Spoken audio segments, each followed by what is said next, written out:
How to enable or disable earthquake alerts on the Samsung Galaxy S24 series. First, tap on the home button to go back to the home screen. And from the home screen, swipe down at the top, then tap on the settings icon. Next, scroll down, then tap on safety and emergency.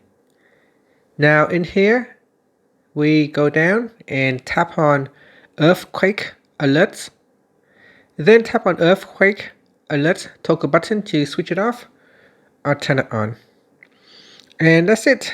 Here there is a demo, so you can tap on see a demo.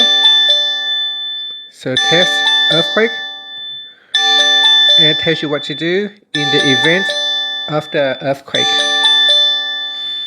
And that's it. Finally, tap on the home button to go back to the home screen. Thank you for watching this video.